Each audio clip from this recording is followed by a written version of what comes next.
Now you see why Stephen A. Smith was in the polls as a presidential candidate? You see what I'm talking about? You see that idiocy right there? You talk about something, people being tone deaf. Why the hell would 22 Democratic senators be literally echoing the same thing and think that would resonate with the American people? All it shows is that the same fabric of our democracy is unchanging in the eyes of some of these officials, and as a result, the constituency they represent, which is why Donald Trump is in office. What, do I have to come up to Capitol Hill and give you lessons? Seriously, you don't get it? All you did, Elizabeth Warren, Cory Booker, Chuck Schumer. Let's all get together. Let's put this in a prompter, and all together, albeit in separate rooms, we'll grab a microphone and say the same damn thing. And that's what's going to resonate with the American people. And then you wonder why you're no longer in power. You wonder why Trump is in the White House.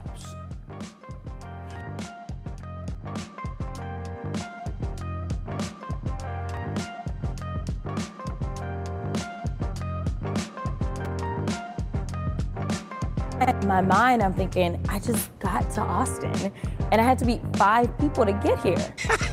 I don't know about this. So y'all don't know what white privilege looks like, but I'm gonna show you a little bit of something. It's a huge responsibility. You know, the congressional seat is over 4 times as large as my House seat. I'm trying to get clarification. Look at, calm down, calm down. No, because this is what y'all do. And I was just starting to get into the rhythm of doing constituent services. They send them to Texas, they send them to Florida. Every deplorable state that we can think about, they usually coming out of y'all's think tank. There was someone that talked to me and said, in fact, a former ambassador in the Clinton administration. Please calm down. Don't tell me to calm down. Calm down. Because y'all talk noise and then You're can't out of take control. He said, Jasmine, what you have to realize is that if you are really going to make change, it's not going to be in the Texas House.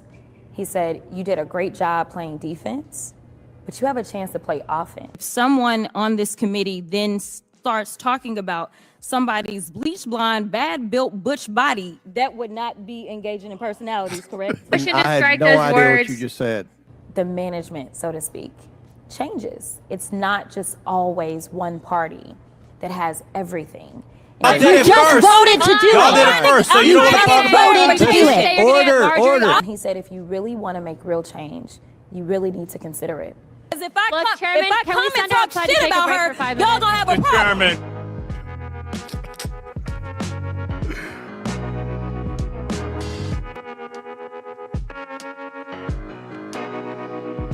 Out the largest private equity. BlackRock just bought the Panama Canal. Wait, Did what? you know- Who did you say? BlackRock just Wait, what? BlackRock just bought Wait, the who Panama did? Canal. BlackRock just bought the Panama Canal. Did No, you know they that? didn't buy the Panama Canal. They just bought both sides of it. They actually don't own the whole thing. They just own the access points. All the access points, that's it. They didn't buy the whole thing. BlackRock just bought the Panama Canal. Did you know that? Did you hear about the largest private equity company in the entire world buying the most important shipping lane in the Western Hemisphere? BlackRock, the $1 trillion private equity company, the one with $11.5 trillion in assets, the ones who control so much of the world around us. When you dial down on all of these financial reports, they now own both ends of the Panama Canal. They bought the Atlantic port and they bought the Pacific port. So that way they can get us at both ends. Yeah, BlackRock. I know a lot of people who voted for Donald Trump because they thought that he would stand up against BlackRock, but he's the one who not only made the conditions for this to happen, he's the one who facilitated the deal, and then he was so proud about it, he actually congratulated himself about it in the speech last night. Donald Trump said he was going to invade Panama to take control of it back for America. Then he then threatened Panama and the owners of those ports so much that then BlackRock just stepped in and, as good guys, offered $23 billion to buy all these ports. And then Donald Trump signed off and said, that's a great idea. And then last night he said, America now controls the Panama Canal through an American company. He just didn't tell you it was BlackRock.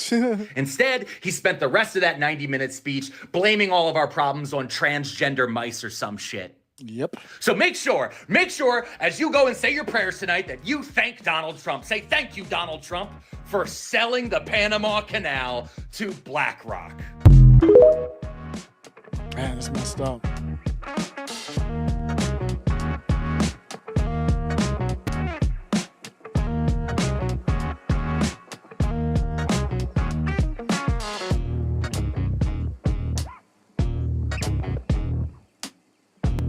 What's your opinion on that? I saw you were heavily criticized for saying the bad guys won World War II. Well, that's a categorical fact. What's scary about it is we have a modern day American public that doesn't even realize, like if you go and ask the average person on the street, do you realize that the Allied forces were really an alliance with straight up communism? People don't even know that. We're not even going to talk about the fact that the Russian allies we fought with in World War II were a definitive communist nation. Well, I mean, how do we just skip that? Well, I think it goes a little bit deeper than that. I mean, they had, Holocausted, genocided, whatever you want to call it. Yes. 20, 30 million Christians. And yeah, amen, and sir. nobody mentions that. Yes, they did. Nobody mentions Not that. never. They never mention it. But why are those the guys that we decided to become allies with? I mean, to me, what he had done prior to World War II was worse than anything that happened in World War II. Whether you acknowledge the rhetoric or the programming or whatever you've been taught about World War II, let's say 6 million Jews died in World War II. That's still, what, a third, a fourth of what happened previously to Christians? Why does nobody give a shit about that? Why do we partner? Well, it's obvious. I think it's obvious why nobody gives a shit. Yeah, the Bolshevik Revolution, it was 80% Jewish. Israel calls the Palestinians goyim or cattle or dogs or subhuman. They keep them on concentration camps. I got video of them taking Palestinian women's tomatoes they grow and breaking their water containers and stealing. That's why you have this crap. And our children are going to die. We're going to get nuked because of this. Iran's got the nukes now. Syria. We're going to have nuclear war because Israel likes to go around bombing everybody. I'm sorry. It's just the facts. And Israel absolutely is beside itself with joy right now. They are talking about how they're going to blow everything up, how they're going to attack everybody, and guess who's going to get bombed because of it?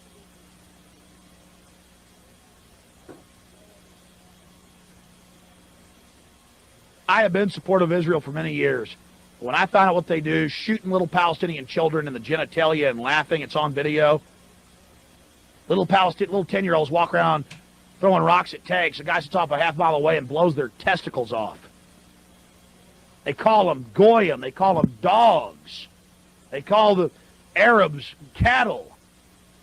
And then the corrupt Arab governments that are in league with this government, it's really a sick Hegelian dialectic, order out of chaos, bringing the world crises, bringing them terrorism, so we'll accept a highly dictatorial police state regime. Oh. It's happening. Yeah, it actually is happening. That will be the main story today. The world, and especially I would say Zionists in media, were demanding that we all pay attention. And when we began to pay attention, we didn't like what we saw.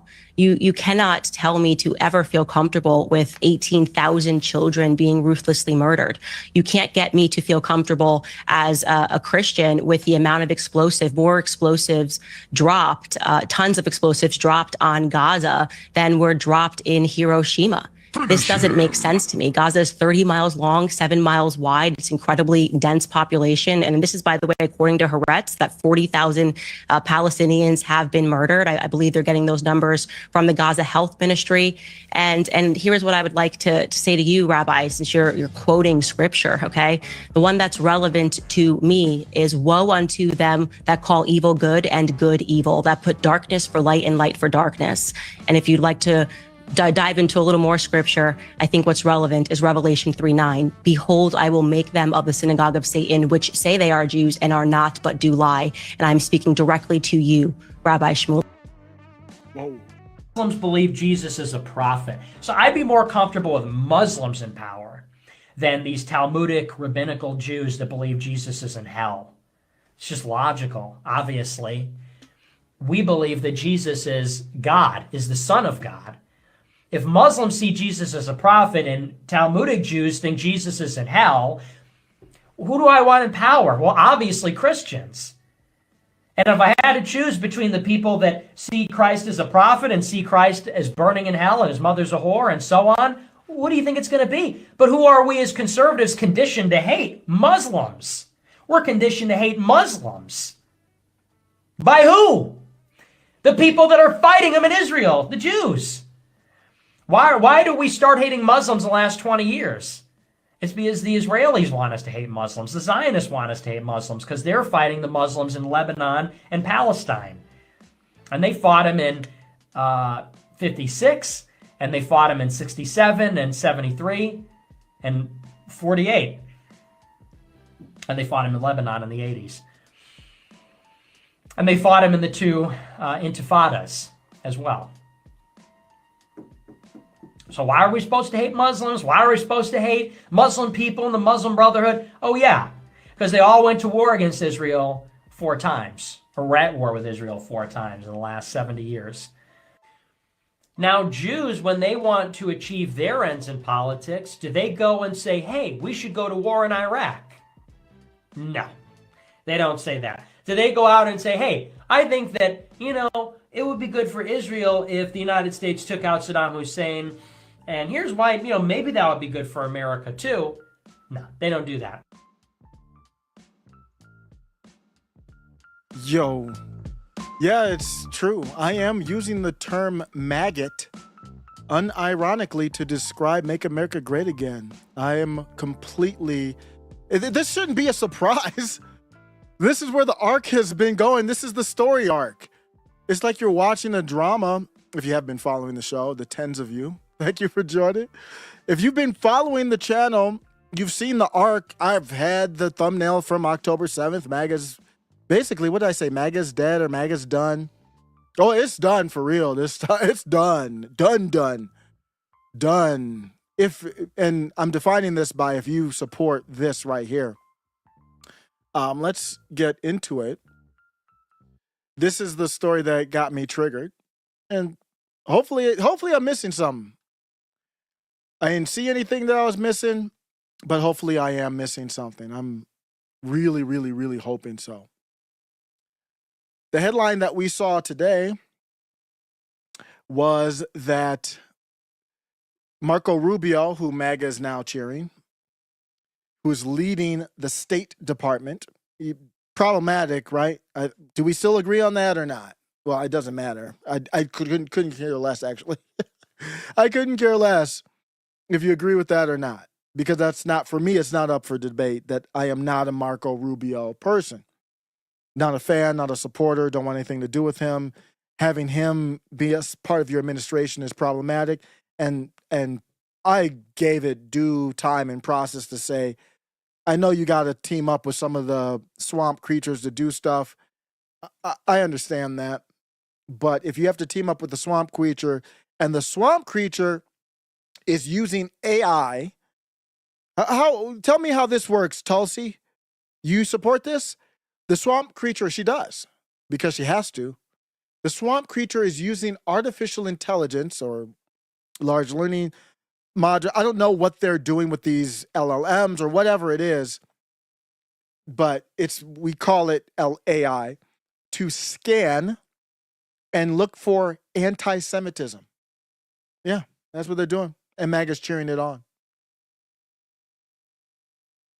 The U.S. State Department's deployment of artificial intelligence, AI, to monitor and revoke student visas based on social media activity represents a seismic shift in immigration enforcement. I just want to stop to make sure we understand that.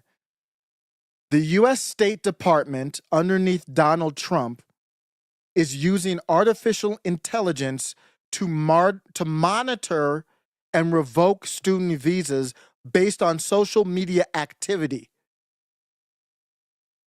So if you support that, then I am unequivocally calling you a maggot. MAGAt, however the left uses it. I do not care. I'm commandeering it, left. Now, I might mean it for a different reason than they do. I don't care. That's the new gear. I hate when people define themselves by what they're not, so I'm not actually doing that. But that's where we are. And things move fast. Donald Trump has Elon Musk on his side. He has technology on his side, and he is moving lightning quick. So what that means is the takes are going to come lightning quick. The takes are going to go all over the place. This is a roller coaster ride. And right now, this is not a good part for MAGA. Raising urgent questions about constitutional rights, due process, and the ethical use of emerging technologies. This report analyzes the legal and operational framework of Secretary of State. This report is tailored and curated by me through various sources. Some of the sources are LA Times, or Latin Times, sorry. Axios, IOC, and 54 others are what went to this. I did put my opinion in it to say, here, this is what I want slanted with the facts to back it up. Marco Rubio's Catch and Revoke initiative. Its alignment with constitutional Okay, that's where we have to principles stop. That's where I and the- didn't like. Things are getting too goofy right now. Catch and revoke, playing off of the catch and release. It's getting too cute. It doesn't need to be that. You came in saying you were going to do deportation. Where are the deportations at? Last I checked, you're doing I don't know if the numbers are being released any longer. Last I saw from the numbers, it wasn't even close to where Biden was. The border is more secure, so there's less encounters, people trying to get over. What do you want for that? A cookie? That's how it's supposed to be. You want DAP for that? I'm happy for it. It's good. I'm not giving any DAP for that, though. Deportation, that would have been that's extra credit. That's where you get from a C to get, well, that wouldn't be extra credit, but that's how you would get to an A. You want a C? Close the border. The border should be closed no matter who the president is. I'm not giving you credit for that. I'm not giving you DAP for that. I'm not giving you props for that. Not to mention all the actions in behalf of other countries, or really one other country, take it down from a C to a D to an F. What are the things that bring it up? The only thing I can think of is the pardon for J6ers. That brings it up beyond a C, so maybe you're at a D now. Let's get back to it. Broader implications of algorithmic governance in national security policy. Legal foundations and executive authority under the Immigration and Nationality Act, INA, of 1952, the Secretary of State holds broad authority to revoke visas if a foreign national is deemed a threat to national security or public safety. There was some confusion on that. The courts are all over the place. And when you look into the law, you see like Amy Coney Barrett, terrible, just an awful justice. And we know the ones that are supposedly on the left are just terrible because they're ideologues. And and even Clarence Thomas, I've had problems with his rulings. You really got Alito. I mean, Alito's the only one that I kind of rock with 90% of the time. And Thomas is, I don't know, 75. You look at all the court cases, Thomas is off on a lot of them. When it comes to protecting the regime, Thomas is one of the top. So you look into it and you find out how corrupt and how ridiculous the decisions are. It doesn't take long. And I'm not talking about the Supreme Court decisions. I'm talking about the Constitution. The Constitution's written very simple and plain on purpose. It's not legalese. The president does, if you're inviting somebody here via visa, they do not get due process for getting booted out of the country. I do not have a problem with, I don't support why they're booting people out, but that's not unconstitutional. The act of, and it's really Donald Trump, he's giving the power to Marco Rubio, Marco Rubio, I hate it, but going through and saying you're anti-Sem, I don't like you, whatever, just generally, it doesn't matter what the reason is.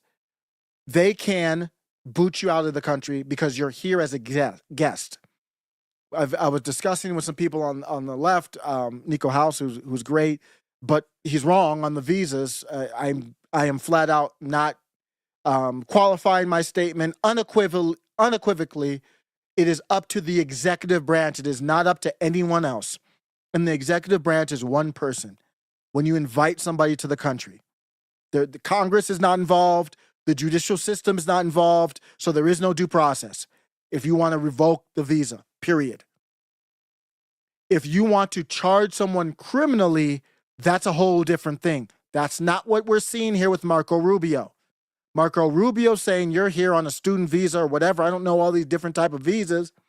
You're here on a visa, and for whatever reason, we don't like how you acted. So it's like you had a guest come through your home. Maybe you don't like how he looked at your wife, or he ate the food from the fridge, or he said something unsavory. It doesn't matter. You can go get, just like Martin, you ain't got to go home, but you got to get the hell up out of here. That's the part of being on a visa. That's part of it. I am not going against that. So let's continue on. That is not the issue here at all. The Trump administration's January 2025 executive order expanded this authority to target individuals engaging in pro-jihadist rhetoric or hateful ideology, explicitly linking anti-Semitic protests to visa eligibility. The State Department's AI-driven program reviews social media posts, news reports, and academic disciplinary records to identify visa holders who express support for Hamas or participate in protests critical of Israel. While non-citizens on visas lack the full protection... Is that what you guys want? I'm not looking to argue the JQ right now. Obviously, we can do that at another time or later in the live, whenever. But right now, is that what you want? Is that really what we're doing now? We're going through... The government's using AI to go through people's social media posts. It's to say, and this is...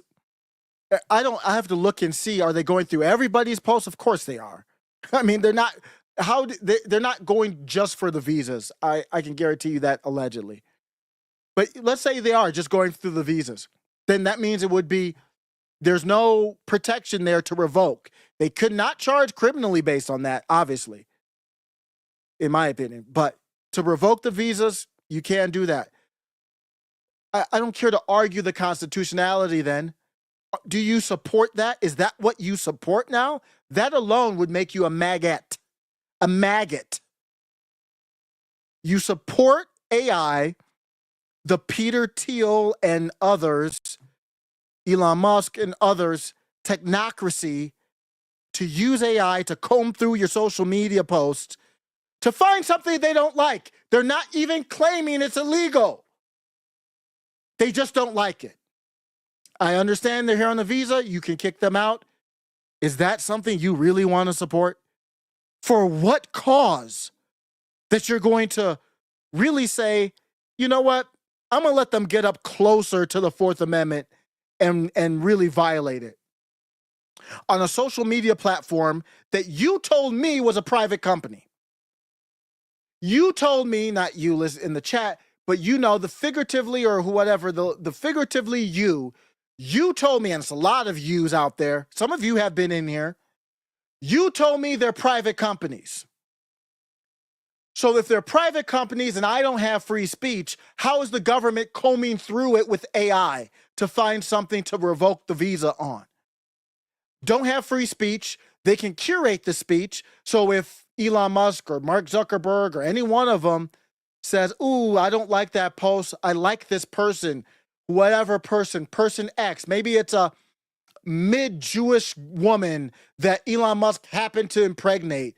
And it's like, ooh, that was a pro-Hamas one. I'll just hide that one from the government. They could that would be legal because you told me it's a private platform. They can make their own rules. They can do their own platform curation.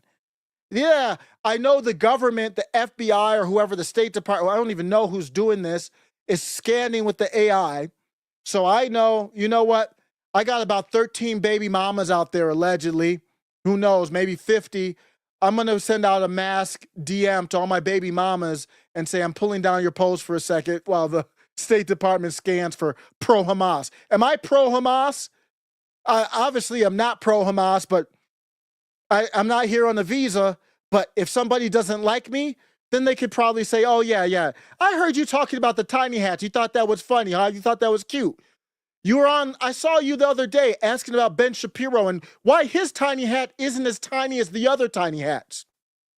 I saw you earlier today reply to Jeremy Boring and said, wait a second, Jeremy Boring named the Jew because he was mad. He said the American Jew should be disappointed or something like that. I'm like, oh, so we can name the Jew if we're defending the Jew, but we can't name the Jew if we have criticism of the Jew. Is that accurate? Hypothetically, if I said that online, which really happened, but hypothetically, am I now a pro-Hamas supporter? Of course the tiny hats would say that. If they could lock me up, they would do it. You know what they do to people? It's like they would, you know that over there in the other country, they were literally protesting because they couldn't anally probe their prisoners. Literally protesting because they couldn't do it. These people are, like Kendrick Lamar said, they're not like everyone else. He wasn't talking about them, but they're just not like everybody else. And then we just have to talk about it. The Muslims aren't either. All of them aren't, but geez, they're just not compatible. And if you support, I don't care if it's a visa or not, if you support AI being used to comb through social media while the social media companies do contracts with the government and you don't have free speech on the platforms to begin with. So I thought it was a private engagement. Of course, the post is public, but my agreement with them is private. That's what you told me. If you are supporting that, I don't care if you ever put on the red hat or not, you're a maggot. That's what the title means if you're confused. Of the First Amendment, the Supreme Court has affirmed that foreign nationals physically present in the U.S. retain certain free speech rights under the Due Process Clause. ICE memos obtained via FOIA litigation confirm that ideological screening of visa holders must meet strict scrutiny standards, requiring the government to prove restrictions are narrowly tailored to prevent... I don't agree with that at all. Just for the record. That part right there where they're saying there has to be... Who do you have to prove what to? It's an executive branch decision. The executive branch does not have to. That's how they did the TikTok bill. This isn't about the bill. This is just the Constitution. But if that's how they did the TikTok bill, that's how they did. What's the other bill that he was? I forgot what it was, but the other bill that he has the full control over. There's no debate. There's nobody to go to. There's nothing else. Like if he wants to fire these people, he can. I know the judge today, a federal judge, they have no enforcement power, but is telling Trump he can't fire the head of the NRLB, I believe it is. Violence or terrorism. Civil rights advocates argue that the AI's broad categorization of phrases like from the river to the sea or images of... You see that? From the river to the sea. What the hell does that mean? What does that mean? It's just like racism. What does that mean? It's just like tribalism. What does that mean? Populism. Destiny. I'm listening to Destiny. He's out of this world smart. And I'm not knocking him for this, but his definition, he's using the word populism. I'm like, you're using it as if it means popular. That's not the word. Populism is not popularism. But my point is, from the river to the sea, what does that mean? It means whatever you want it to mean. I mean, it's just a term. And Trump is basically, this is all Trump. I'm not putting this on anybody else other than Trump. The lack of release on the Epstein files, I'm not talking about Pam Bondi. This is on Trump, period. Palestinian flags as pro-Hamas risks conflating protected political speech with material support for terrorism. Technological mechanisms and risks. The program employs natural language processing, NLP, models to scan platforms like X, Twitter, Instagram, and TikTok for keywords, hashtags, and visual content. Jeez. Targets include references to Israel committing genocide or ethnic cleansing. Are you serious? They're literally committing genocide.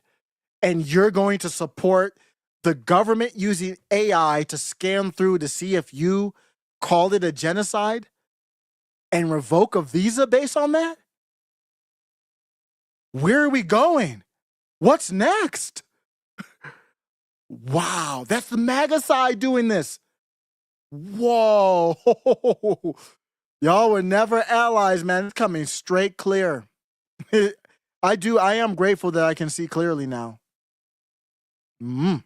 Use of terms like intifada or Zionist forces, imagery of paragliders or red hands, symbols associated with Hamas's October 7 attacks. The AI cross-references this data with SEVIS, Student and Exchange Visitor Information System. Wow. So that, my interpretation is they're scanning everything. What did you think? Of course they are. They're scanning everything and then pulling up. You said it was a genocide. How many people in the damn world believe everybody in the world that's not bought out by shekels agrees it's a genocide?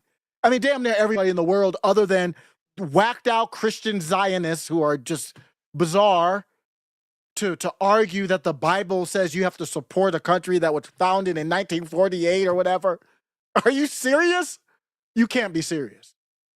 Is that what you're trying to they're trying to sell you the nastiest pig slop of all time. The Bible forces you to support the government of a country that was created in the 20th century. Are you out of your mind? Have you completely lost your mind? But they're saying that scan everyone. If you use the term Zionism, if you say from the river to the sea, if you call it a genocide,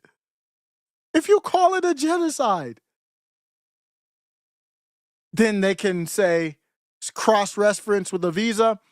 You understand, forget about the Fourth Amendment stuff, which is it doesn't really apply to the visa people. And unless you try to criminally arrest them, I think it does. Due process in the Constitution, it should. But here's the problem. My goodness. It's chilling free speech.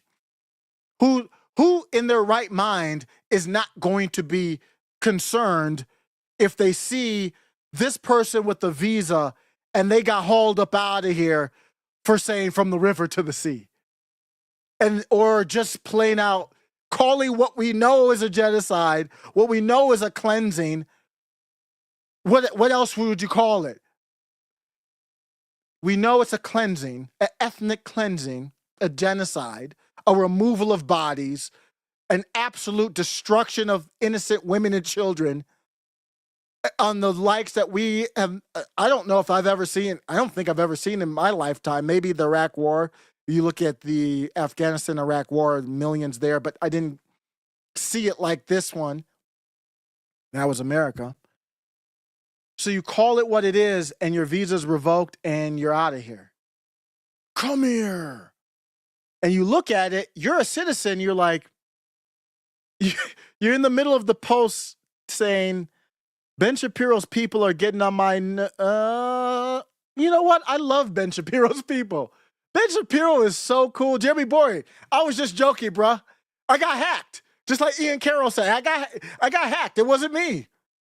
I got hacked. Everything you see, that whoever has that Spider-Man icon or avatar with the Spidey sense tingling because they saw the Star of David, I got hacked. I think I got hacked. It wasn't me. Because I saw that dude get hauled away on a visa.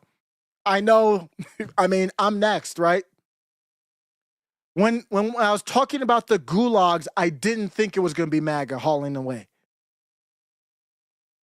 I didn't expect it. This is a hell of a turn of events for me. I did not realize this. Things are happening quickly. Boards to flag students arrested at protests or suspended by universities. AI systems face documented risks of racial and linguistic bias, particularly in interpreting Arabic. I just lost a multi-year subscriber. Please, we're doing a cleansing. This is an enema. If you're supporting this, You don't have to unsubscribe, but you're a maggot, and that's fine. We just have to talk about what you are. Or context-dependent slang. For example, the phrase "Free Palestine" may reflect opposition to Israeli policies rather than support for Hamas. Machine translations of Arabic posts often misinterpret colloquial expressions as threats. The State Department has not disclosed error rates or oversight protocols for its... Have you ever seen what they do on social media when they edit stuff out? How the AI makes all kinds of mistakes? Where people say, well, I was just talking about this. I didn't mean that. Well, the AI is not perfect. Well, too bad your visa's revoked. It's too bad your visa's revoked. They're not looking at all, they're not going to be able to check all of, that's why they're using AI. They're scanning thousands or however many records. If it was possible for them to check all of them, they wouldn't be using AI. Tools, despite evidence that similar systems used by Israel's military in Gaza produced false positives at scale. Chilling Effects and Academic Freedom Universities report a 40% decline in international student participation at pro-Palestinian rallies since the program's launch, with many fearing algorithmic misidentification.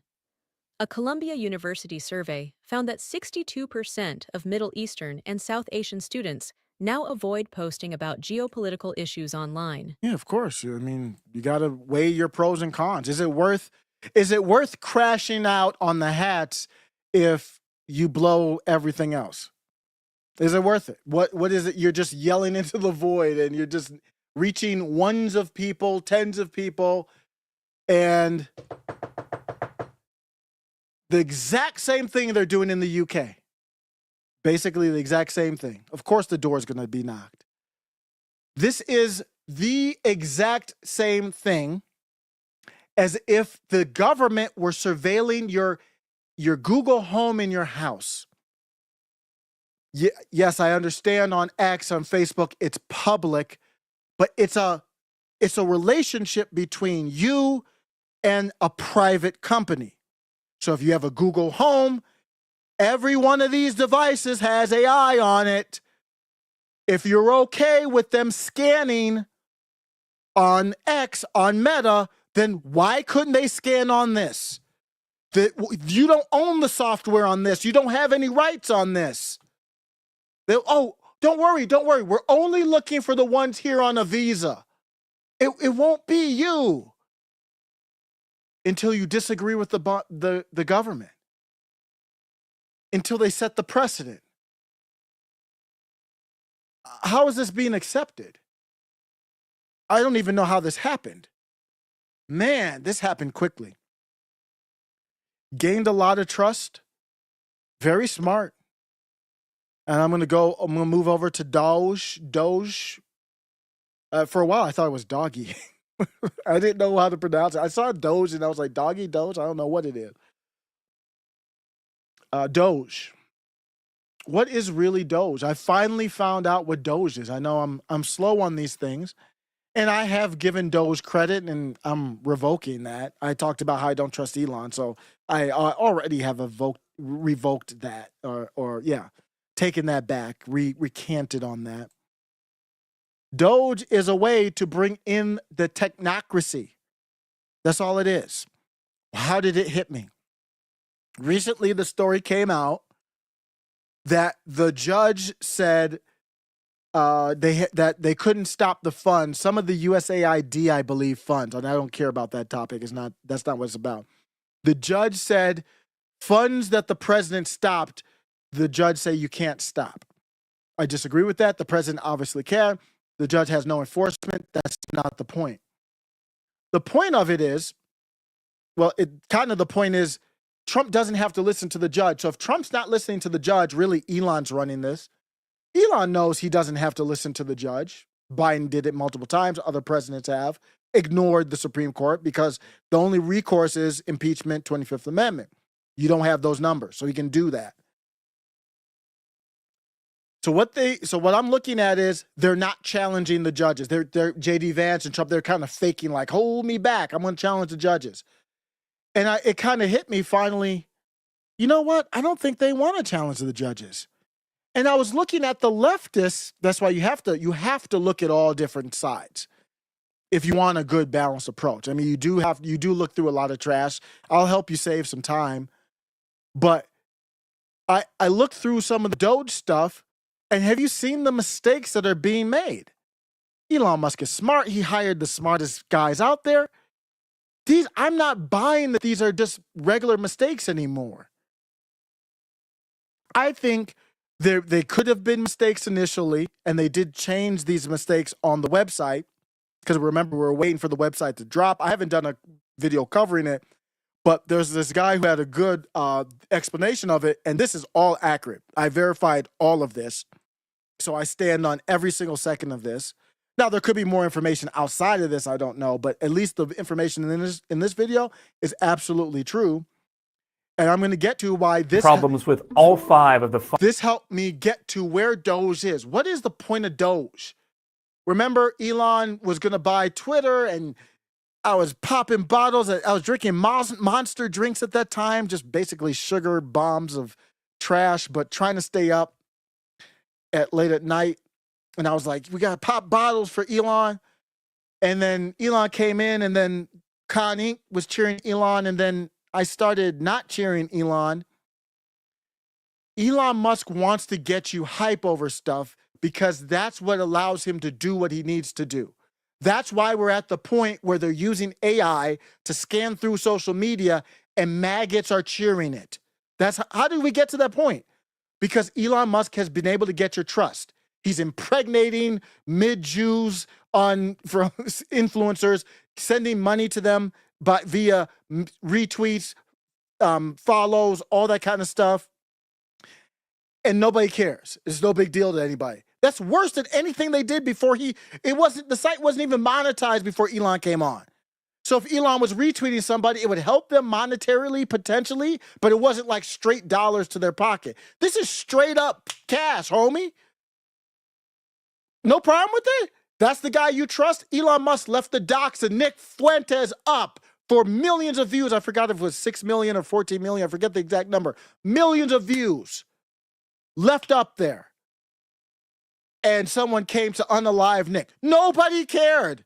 There's a few people who talked about it. Jeremy Corbyn has been great. Candace Owens. But as far as Con Inc. Couldn't give less F than it. Matt Walsh did say something. Not everybody. Jack Posobiec said something. But still, but you still trust Elon to do. So you said something, but you still trust Elon to do an audit where he let someone get potentially unalived. I don't know if it was because of the post or not, but that's reckless on his words, not mine.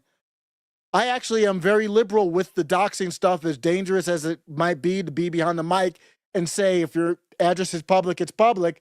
But there's no law against it. I think it is free speech. But so my point is that I'm talking about Elon's rules, Elon's views, Elon's site rules on doxing, his own personal views on doxing. He went against it when it came to Nick Fuentes. And that's the guy you think I'm going to trust for an audit? So then I'm like, okay, let's look at the audit. The numbers came out. What do they look like? We found problems with all 5 of the 5 largest contracts. The largest savings that Doge claimed to have made on its initial list was an $8 billion savings from a contract cut at the Department of Homeland Security. When we looked at that, we realized the actual number was 8 million, 1/1000th of the claim that... What? Huh? Who's checking the work? What is this? You don't have a problem with this? Elon Musk, lifelong Democrat, lifelong leftist, lifelong technocracy, transhumanist, and I am a pro-transhumanist, but Elon is a pro-centralized power. I say you can't stop the advancement of technology. Elon Musk wants to acquire the power to rise on up. You said 8 billion. The actual contract was 8 million. What the? Oh, okay. Everything needs to stop. Donald Trump hasn't said it. Donald Trump should be like, everything needs to stop. We're moving too fast. Check your work. Why didn't Donald Trump come out and say, I'm still for Doge? Here's what we're going to do. We're moving fast. We got to move fast. When you move fast, there's a higher chance for making error. That's true. So what we're going to do is I'm going to pause for a second. That's unacceptable. We're going to pause for a second. I'm going to give Elon and the team a chance to check their work. If they come up with some more BS like that, they're out. Elon's out. They're all out. Get out! If you mistake 8 billion for 8 million, get out! Why is MAGA not saying that? Can somebody tell me that? Can somebody answer that to me? This is verified. I saw this when I was waiting for the numbers to drop. I did the live. Right after I did the live, I checked it live. Right after that, they launched, because they said it was going to happen that weekend, like whatever, a few weeks ago. And then they dropped the numbers. And I was looking at it. I didn't have a chance to dive too deep into it.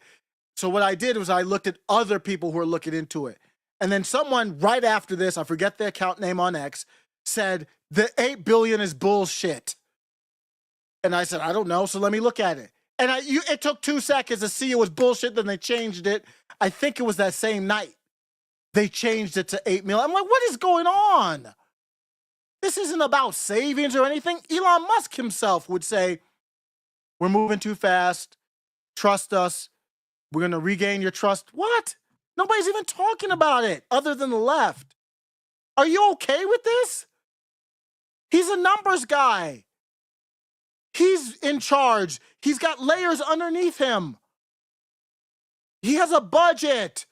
He's running around with chainsaws, promoting a Argentinian president who just promoted a rug pull. Trump himself promoted 2 rug pulls before he became president. Why are we okay with this? Literally stealing money from poor chaps. He should be in a jail cell with Sam Bankman-Fried getting bent over by P. Diddy.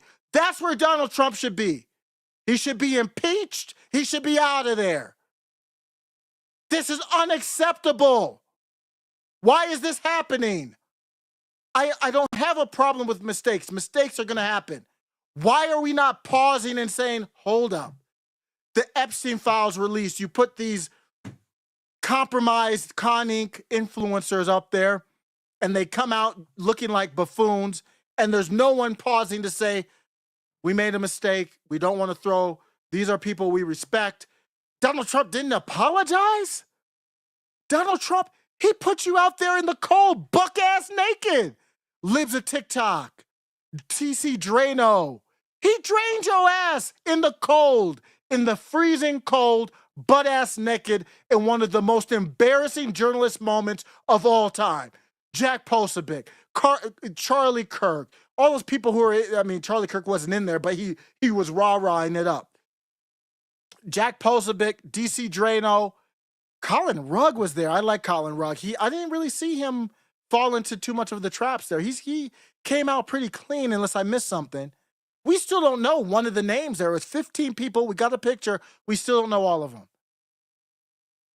So he brought all of them in there, embarrassed them like just absolutely, Cernovich, absolutely embarrassed. He looked like a buffoon on Tim Pool when he went on afterwards. And we're okay with this? Why? What are we about? What are we for? I'm rebranding. The middle MAGA is over. There ain't no more middle. As soon as I figure it out, it's done. It's over. Whatever. I would rather this country filled with a bunch of Pajeets and Mexicans, just ignoramus types that don't know anything, than people who are going to cheer this. People who are falling victim to some type of NPC zombie cultish behavior, cognitive dissonance, and they can't wake up. I would rather rock with Jeets, slanty eyes, Canadians, I don't care who, that don't know anything about the Constitution. If they're ignorant, I can teach them. Yo, dumbass, I can't wake you up. You're a zombie. I can't talk to a zombie and say, don't eat me. It doesn't work.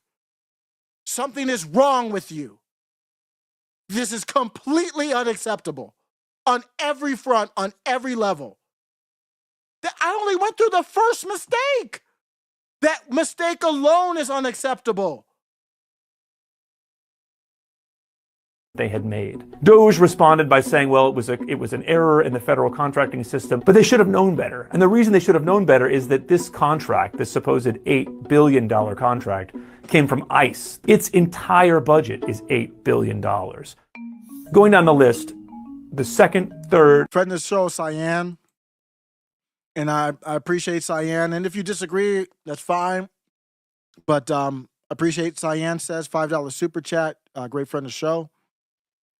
In my opinion, Trump worship syndrome. So we went from Trump derangement syndrome to what Cyan is. I'm going to steal that, Cyan. Thank you. You know I steal the best argument, the best take.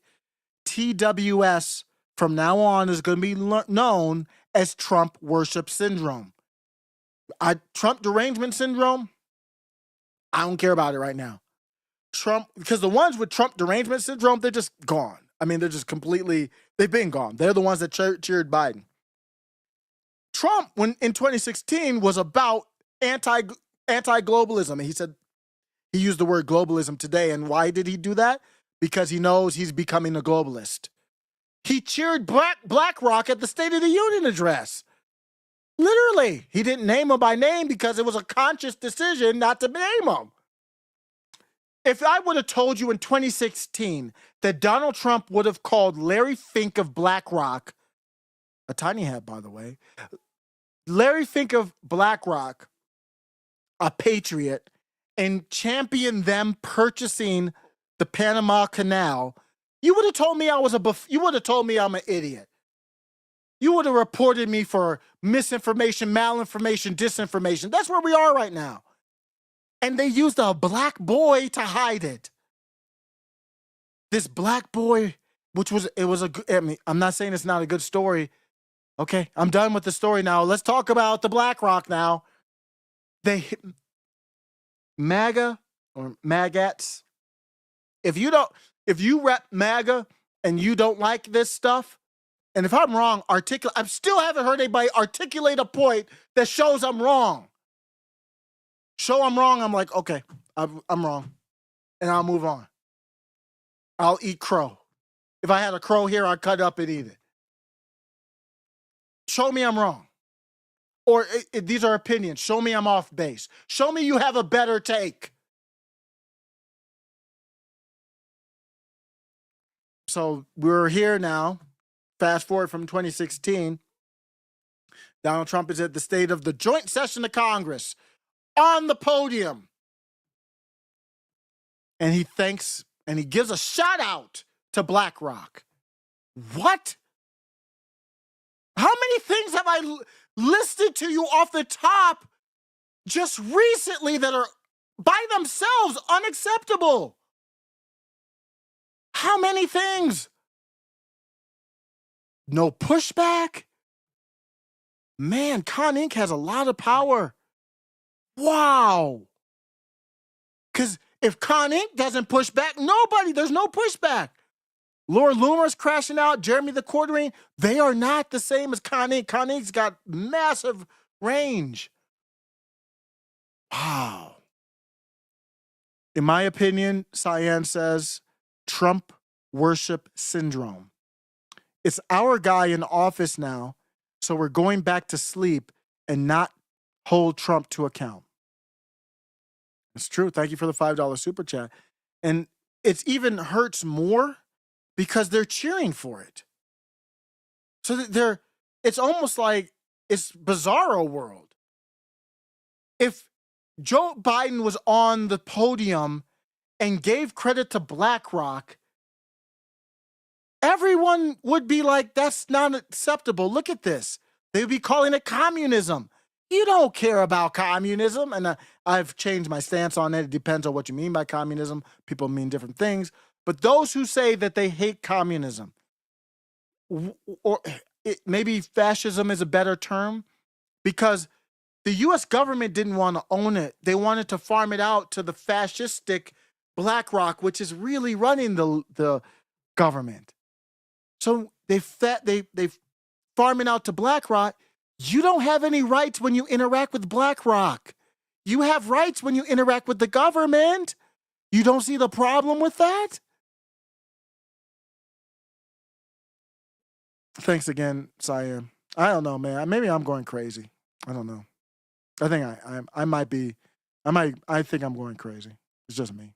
And fourth largest savings on Doge's original list were all basically the same error. What they did was triple count the same cancellation, all with the U.S. Agency for International Development. And what contracting experts told us was it wouldn't have been right if they just counted it once. That's because this contract had been out there for a long time. A lot of the work had already been done. So much of the money that had been allotted initially had been spent. The fifth largest savings on Doge's initial wall of receipts was $232 million they said they saved by canceling a contract. Guys, this is not a mistake. It's a lie. The Epstein file release is not a mistake. It's a lie.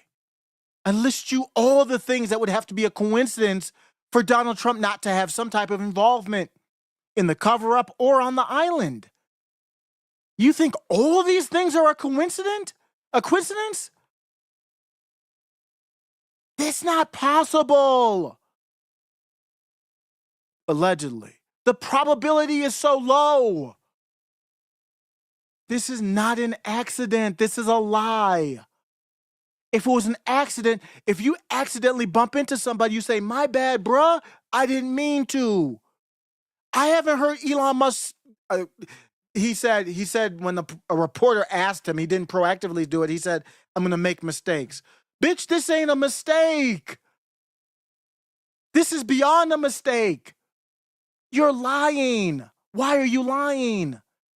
To get trust, just like you did with X, it's free speech. No, it's not. It's not free speech. He's not protected any type of free speech, but he still purports that. So he gains the trust of the dissidents and the right. Give them big up money. As long as you don't go against me, you get money. Jeremy from the Quarterings putting himself at risk. I think he's made a calculation. I have a lot of followers. If Elon bans me, it's going to look really bad for him. And it might give me a little bit of a boost at some point. And then I'm not in Con Inc. So I think Jeremy, this is just me, because I follow Jeremy for quite a bit now. If Elon Musk DM'd Jeremy and said, Jeremy, stop crashing out on the tiny hats, stop supporting Andrew Tate, and I'll get you retweets and follows, Jeremy be like, bet. This is my opinion. No beef to Jeremy. I'm just telling. I think Jeremy would be like, yes. Elon would be like, Jeremy, hey, how about if we work out? Yes. He would be like, yes, because you get that kind of compounding shekels off of it. There's no way he's turning that down. I can't blame him if that were the case. That's hypothetical, allegedly, not even allegedly. Laura Loomer's crashing out a little bit. You see why I rock with Laura. She's a Zionist, but she's crashing the hell out. Laura Loomer, the reason why she's crashing out, in my opinion, allegedly, maybe, probably, could be, might be.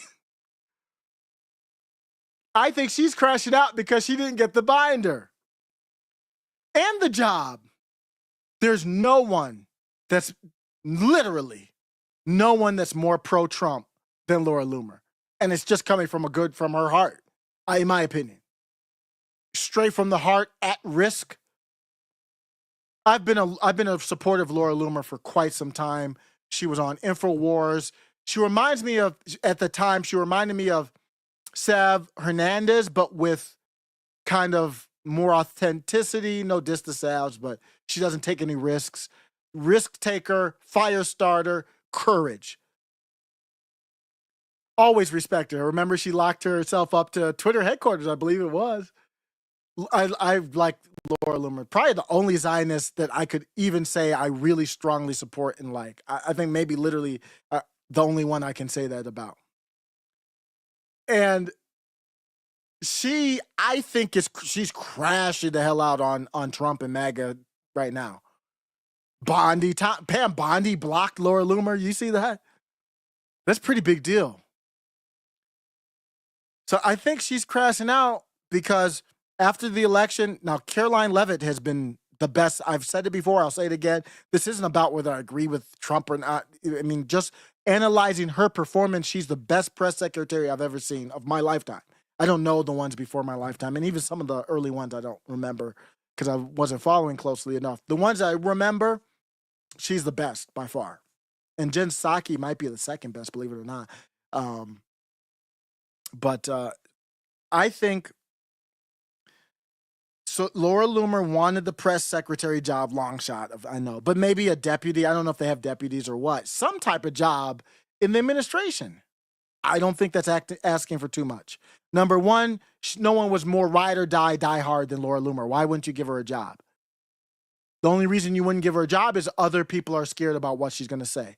That should have been a Trump decision. Trump should have said, I need a fire starter in here. I need somebody who's not afraid to tell me when my shit stinks behind closed doors. And then number two, if we bring her on board on the payroll, she can't say anything negative. If I make my money off of Donald Trump, obviously I can't be negative against Donald Trump. Tim Pool makes his money now off Donald Trump. He's completely wackadoo at this point. He's part of Con Inc. I'm not going to blame him. He makes his money off of Trump. I'm not making money off this. I'm not knocking my employer. That's just not going to happen. You do that, you get fired, and you should. So you could hire on a Laura Loomer so you don't have to worry about a Laura Loomer. That's part of the reason. So there's so many reasons why you would hire on a Laura Loomer. At least give her a chance. If you need to fire her, you can fire her. So she didn't get the job. I mean, nobody was ride or die more, other than maybe the Dilly Meme team. Who was more ride or die? Who had more impact? She didn't even get a sniff. They kicked her off the plane after, when she was flying on the plane for a little bit. That's when Trump rebounded. So you think it's a coincidence that Laura Loomer got involved, Gripper 2 was going on, and Trump all of a sudden got better during the campaign like a snap of a finger. And then they kicked Laura Loomer out because they didn't want Trump to see she's the number one vetter out there. She's the spokesperson. She's the one you want running the White House Twitter account. Why isn't Laura Loomer running the White House Twitter account? So Laura Loomer's looking at that. And then the binder stuff was a setup, so she didn't want that. But it's just more of a respect thing. And you didn't even call me to sit at the table? You call these leftists, not leftists, but you call these weak people, this Chad Prather, and who else was there? So people, I don't even remember their names. I mean, Scott Pressler's a beast, and I still support Scott Pressler, even, I still support Scott. I know, well, I guess he's a Zionist too, but I don't like him like as much as Laura, but I respect Scott a lot, even though he had that misstep with I don't want to get into it. So Laura Loomer's looking at the table. Wait, what? Nobody called me? I support Laura Loomer. I supported Pam Bondi, and I vetted her. I know all the skeletons in the closet, and I still ride or die. You didn't even call me? You didn't even tell me, hey, Laura, we're going to set up these Zionist influencers. They're going to look like a fool. It might look like we didn't invite you. Don't worry about it. It's actually a good thing. Laura wouldn't have crashed out. I guarantee it to you. Allegedly, maybe, probably. So Laura Loomer's looking at this like, wait a second. This is too much now at this point. Fuck you, all of you. It's all coming down. If I were with the White House, I'd go talk to Laura Loomer because it might all be coming down. Because it's not getting better. What's going to bring her back in the fold? You're going to have to get her on the payroll. I don't think there's any, but my point with the whole rant is you get her on the payroll, she's not going to be crashing out. Who's going to be crashing out? If you put Jeremy on the payroll, Laura on the payroll, who else is there? I don't think Candace would take the payroll, and she's not really crashing out like that. She's talking about Blake Lively, and she's dope, don't get me wrong. And Harvey Weinstein, or whatever his name is, okay, these are dope stuff. Candace Owens is just on another level with this investigative kind of looking into stuff, but she's not really taking a lot of risks. A little bit more. I'm not knocking her. Who is it? Everybody else is like the Jake Shields, the Nick Fuenteses, the the Ikes, the David Ikes, and those kinds.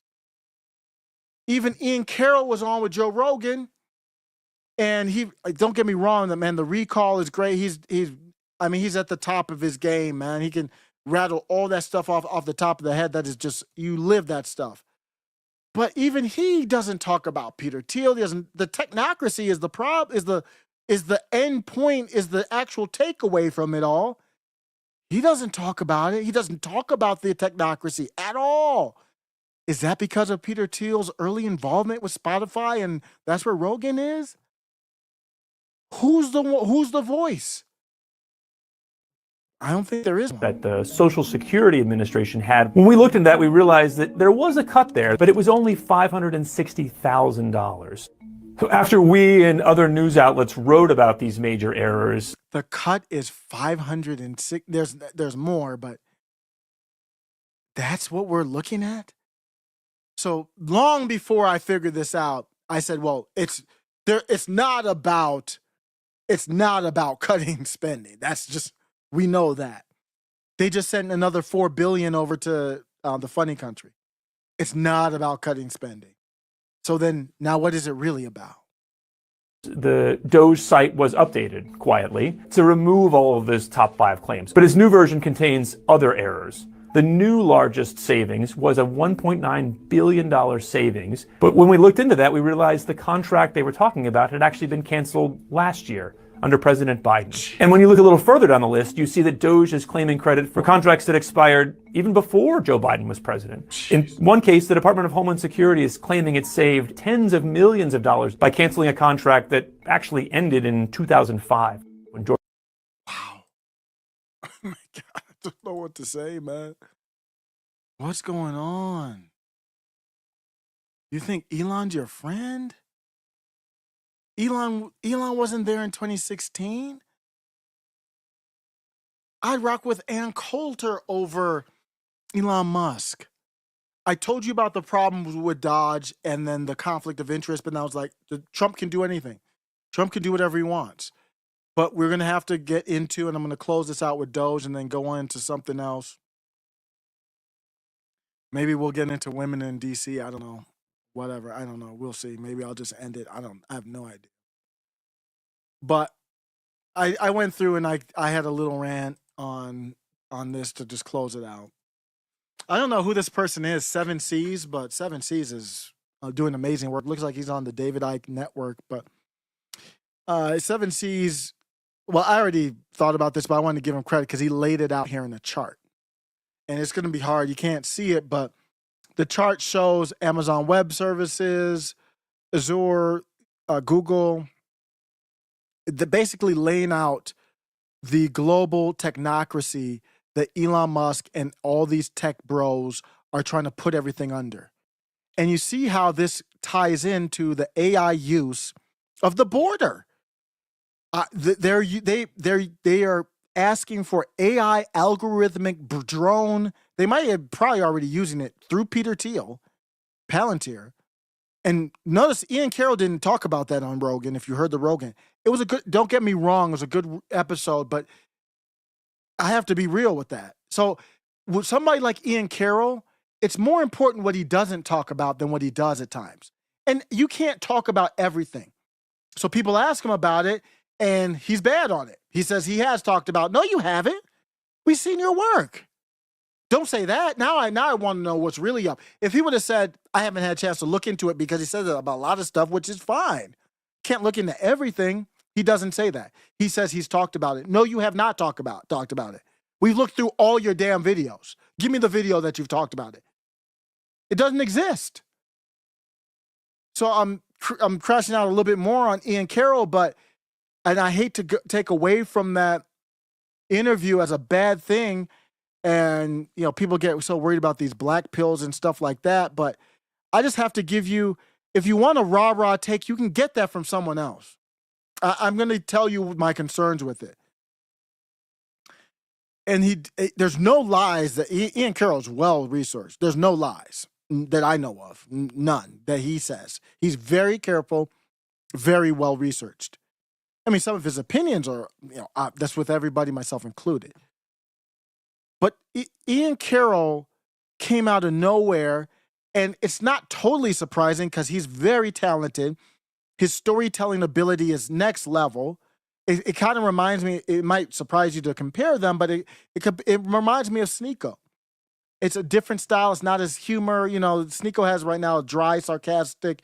Sneeko's just in his bag right now. But they have the ability to chop up the sentences really short. I'm studying how they do it. Because I'm like, the viewer retention is just through the roof. That's very hard to do on these dense topics. And they're not screaming all the time. Like right now I'm crashed out, but I usually don't, I don't think. But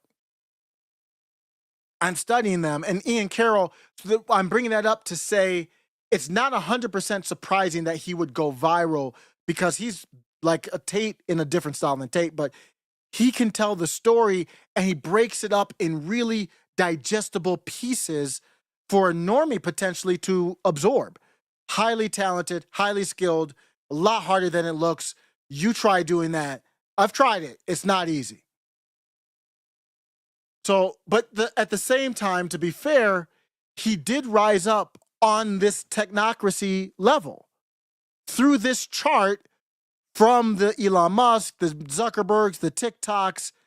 He was able to navigate the algorithm, talking about controversial things, which it could be skill, but it is unusual.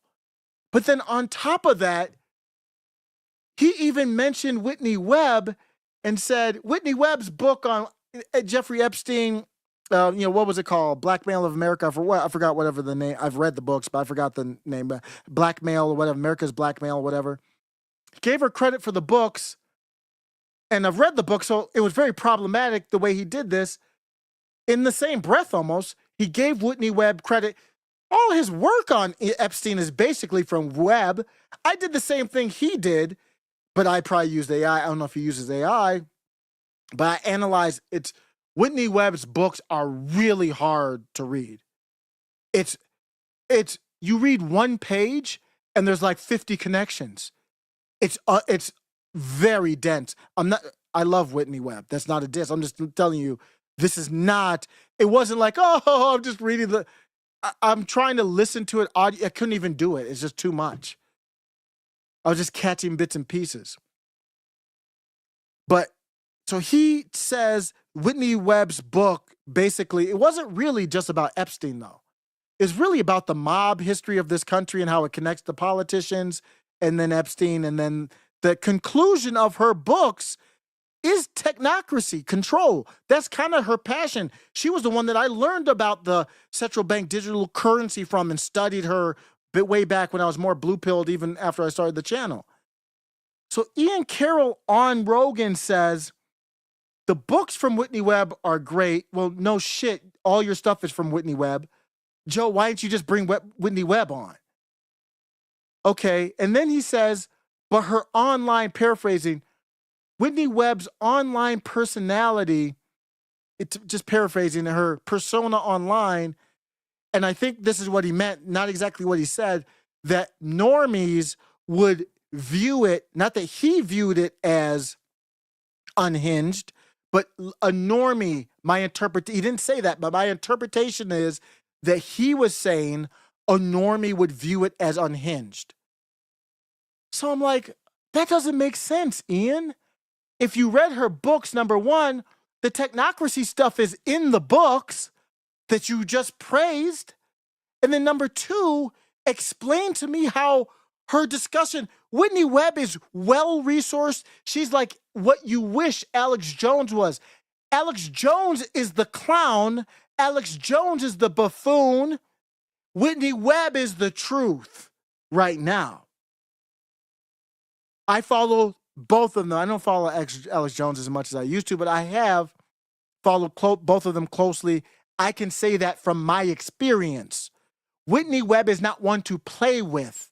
She is well-resourced. She does not make blind, accusations. She even corrected today and said, hey, I didn't say Epstein was in Mossad. This is what I said. Obviously, the conclusion is easily made, but she literally did not say that in the book at all. So Ian Carroll's on Rogan and he's not talking about this. And then he kind of does a sneak diss against the person where he admittedly got majority of his Epstein stuff from. Most everybody has from Whitney Webb. She's the best one out there. So you sneak diss her on the technocracy. The person you got all this stuff from that pretty much helped you get on Rogan. Rogan didn't invite Whitney Webb. Rogan's never had Whitney Webb on. And you got boosted up through the technocracy. And what you dissed her on was the technocracy. Do you see my fucking problem? And the reason why I'm upset is people come into the mentions and they say, why are you dissing Ian? Bitch, do you have a comment on anything I just said? I laid it all out to you. The problem I have. I never expressed a problem with Ian Carroll before today. Answer, do you have a comment on anything I said? Am I off? Tell me where I'm wrong. Connecting the dots just with Ian Carroll, that's a problematic position to be in, Ian. And this is what he's not talking about. And going into it, the map, I'm just describing the map. The map that you just saw shows exactly how big tech companies like Google, Amazon, Microsoft, and Elon Musk, all his ventures, they're private companies, remember? You don't have any. Remember the story about Amazon? The story about Amazon where the dude was subscribed to Amazon's their security system. This dude was subscribed to Amazon's security system. And so this dude was subscribed to Amazon's security system, and I forgot what he said. It better not be about Israel. I'm going to search this. He said something about something, and Amazon said, we're cutting you off. Remember that? I'm going to look that up to make sure I don't speak out of school. I covered that story. I just forget. I don't have the recall like Ian Carroll in them. I look everything up. I don't really want to have my brain with that recall, especially with AI. So I'll digress back to that in a second. So this is 7 C's. I don't know his real name, but he's on the David Icke. I just literally found out about him like 2 days ago. He called this all the Queen Bee. So that's his term. So I'm just going to use his term. I got that graph from him. I try to use these mind maps, and it's more difficult to put together than you think. Because what's his name? Robert Gouveia is so good with the mind maps, and I tried to copy it, and mine looked so messy, man. I just couldn't do it. So I got to give him credit for that. And so let me see if I got an answer on that before I move on. The Amazon encounter. If I don't get an answer to it real quick, I'm going to get off of it. I'm not going to go back to it. It shouldn't take that long. I am doing deep research on Perplexity for this. Perplexity has for the speed and the amount of information you get, Perplexity's deep search is really top notch. ChatGPT is the best by far, but they're kind of limiting me. I don't know we'll see. Mine is going to reset in like 2 days. If I don't have like 100 uses of it, I can't use it. It'll open AI. If I only get like, 10 uses a month? What the hell is it? What am I going to use it for? I guess they're just still, it uses a lot of resources. So I understand that, but other people are figuring it out. I think they ran out of the GPU, so they're kind of struggling a little bit, but it was the Ring subscription. It's still looking it up. It's not that hard, guys. Let's get it. Oh, it's looking up to see if there's any connection to Israel because I used voice to text. I really didn't want it to. I just wanted to find out what the reason. Do you remember that story? Let me look at the chat before I get back to that. I didn't vote for AI surveillance. Yeah, okay. Well, then I do not call you a maggot. Well, here's my question, though. Do you still support Trump? That would be my, if you say I didn't vote for AI surveillance, but yeah, I still support Trump, then what's the difference? I don't understand. I don't know. Well, what's your take? They're supporting, Marjorie Taylor Greene is the one that sponsored the bill on AI border surveillance. So here it is. I'm going to sidetrack for a second and read this article. So, oops, I didn't do it. Hold on. Let me get into it here. So this is Perplexity AI, if you don't know, showing you under the hood. We've shown this before. Wait, I thought it was done. What is it going on? Maybe it wasn't done. Gosh. Okay. Amazon Security Systems. Amazon smart home security products, including Ring and Blink, have become deeply integrated. Yes, we know that. However, these services are entangled in, if you hear the word broader, that's typically AI. Sparked, hyphens. I've told AI I don't want any dashes. It's just a clear AI, including ethical concerns over cloud infrastructure, contracts with the Israeli government, shareholder activism. Let's get to the story. Subscription models. Where's the damn story I asked for? My gosh. Let's see. Where's the story? Account suspensions. Amazon's power to terminate services have raised alarms, no pun intended, in context beyond consumer subscriptions.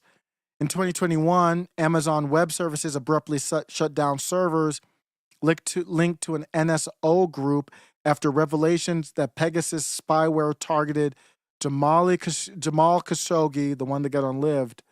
Similarly, in 2025, activists report that Amazon Web Services accounts associated with Palestinian advocacy groups were disabled without explanation.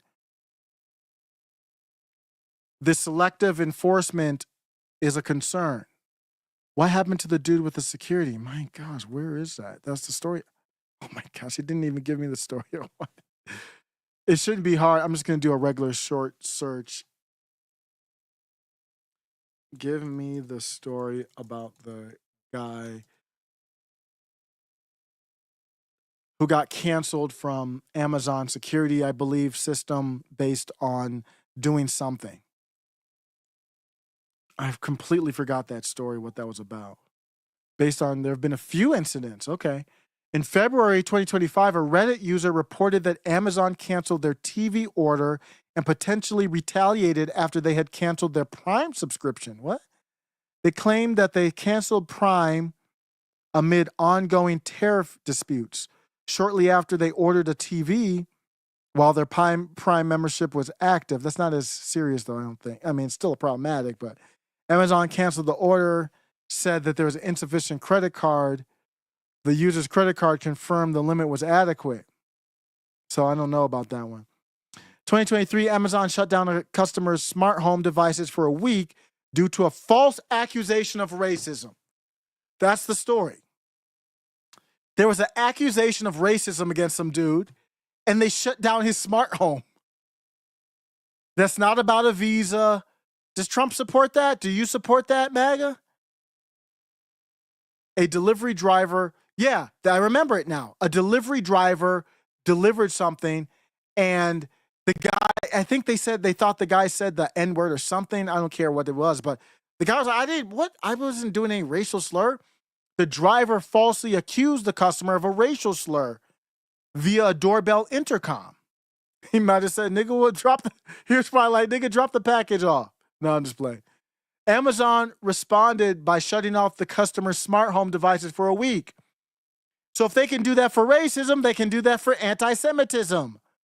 You've been anti-Semitic. You're done. Amazon Prime, done. X account, done. Tesla, your actual car, done. Google owns the software on here, done. Apple, done. Let's go back. Let's go back to that's the technocracy. The whole point I'm bringing that up is the technocracy is already here. In the middle, there's the queen bee. In the middle, there's the queen bee representing the central artificial intelligence that's hooked into quantum computers. I haven't talked about that much. That kind of came up in the Rogan interview, but quantum computers, very powerful. They can do a lot. Advanced robotics, the Tesla robot will be programmed to determine if somebody's anti-Semitic or not. Is that robot going to be able to put hands on you? If the Israeli government had its way, obviously the Tesla robot would be able to put hands on you if you said, maybe, I don't know, stop killing innocent women and children. And satellite networks, Starlink. They already did government contracts with Starlink. They did government contracts they tried to cover up with the Cybertrucks. Elon Musk and Doge are playing a central role, and that's what the point of Doge is. It's not about saving money. That's why they don't care if the federal judge says, no, you can't. They're like, great, no, I can't. So now I got the trust of the people. I said I was going to save money, but it wasn't me. It was the federal judge. I can't do anything. Well, the hell you can't. I can't do anything. They said I can't stop the money. They don't care about the money. That they're trying to get inside to the data to be able to control with the queen bee hive mind mentality, everything. Ground up from your social security number, ground up. Elon's working to digitalize the federal government. Tech. These are the same tech bros that hated Trump when you supported Trump. I did a typo here, but just like his takeover, just like Elon's takeover and bastardization of Twitter, he couldn't do it without cheerleaders from the political right. He's a phony. He's a liar. He's not to be trusted. That doesn't mean he's not a great businessman, engineer. Doesn't mean I don't like his products. I can compartmentalize these things. But he's a phony. He's a liar. He's a mid-Jew woman impregnator. He has another baby. Since the last time we covered Ashley St. Clair, this nigga has another baby that popped up from another mid-Jewish woman. What is going on? I mean, it's one of the same four, but what is going on? Within 2 weeks. Musk is deploying. Bruh, have you never heard of a Jimmy hat? Stay strapped, bruh. You've done your job. You have done your job population-wise. It's kind of like me yelling into the void. Nothing's going to happen, Elon. You're not saving the world with your 50 babies all over the place, allegedly, that we don't know about. You probably have half black, half Asian. Kim Klacik says she would have your baby.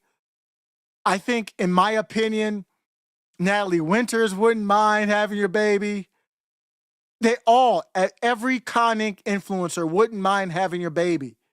Some of them probably have your baby. It's enough, Elon. Enough. I'm looking at babies now and being like, that looks like you, E. People are adding Maury Povich saying, come back, bro, we need you. You're like 90 years old, but we still need you for one last episode. Musk is deploying satellites to create global coverage. Meaning you can't hide. Meaning, oh, I'm going to go off grid. No, you're not. What Starlink means is there's no off grid. So if you say, I'm not getting the chip in my brain, I'm going off grid. No, you're not. Elon Musk is creating a robot that can go off grid. And he has Starlink where he can find you. And you supported private companies so Starlink can do whatever they want. The government can search through. You're in public, right? You're in public, right? The government can use Starlink to find where you are in a mountain somewhere.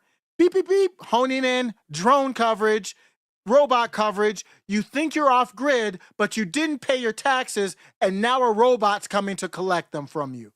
That's where we're going. He's also involved in robotics through Tesla's Optimus robot, setting up automated systems that integrate directly with advanced AI networks. At the same time, Doge is working on reshaping government. This one is written for me. By streamlining, I did voice to text and then have it just correct the grammar. Through technology, possibly using blockchain to manage and track all government transactions. You can see where I use voice to text. ChatGPT fixes my grammar, but then sometimes I add stuff and then I don't fix the grammar again, and you can see when I do that. because you got my commas and everything, I don't usually obviously do that. Together, Musk and Doge could form an essential link between government transparency, quote, fake transparency, but it's not going to be transparent. This was actually in response to the blockchain. On top of all that, Vivek Ramaswamy says we're going to put it all on the blockchain. The blockchain, which I would support if it operates accurately, but that's not what they're doing. That's not what their concern is. They're spying on people to cross-reference you in the database for visa holders. Next is going to be Trump supporters or not, or whatever they want to look at.